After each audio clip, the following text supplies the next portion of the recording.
Centuries of British royal tradition look set to change. A legal revision by Britain's Parliament means boys should no longer have priority over their sisters when it comes to royal succession. It's now the eldest sibling, boy or girl, who will take precedence. The change was given royal assent 3 months before the due date of the Duchess of Cambridge, in order that the baby, regardless of gender, will be protected by the new law.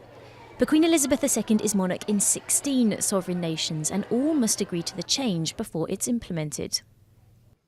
It's been passed as a law in this country, so it's had royal assent, it is a law, but it hasn't started, because it has to be passed in all the other countries as well, and then it'll start. It'll be retrospective, so it'll apply to this child, whatever happens, but it's got to go through Canada, Australia, New Zealand, Tuvalu, the Solomon Islands, all those places first. And not all those are keen. Canada, for example, has agreed the law, but the province of Quebec is challenging the decision.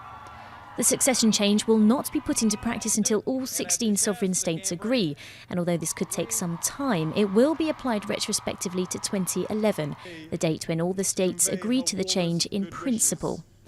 Back in Britain, some now say the change forces revision in other areas of the British aristocracy. If you accept that women should inherit the same way as men inherit, it has consequences in the House of Lords in this place, where women would inherit the titles, not the son, the daughter. It would also mean that the woman inherited the land and the buildings, and some of these are huge estates, great fortunes would change. So that would be greatly upsetting and change a great deal. Far from the corridors of power, on the streets of London, the proposed change to succession rules has been warmly received.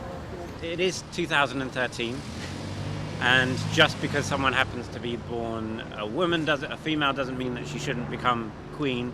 I think it's about time that, whether or not it's a baby boy or a baby girl, they can be the next king or queen. I mean, we have equality in so many other ways. It makes sense that, the next baby is king or queen, whatever their sex.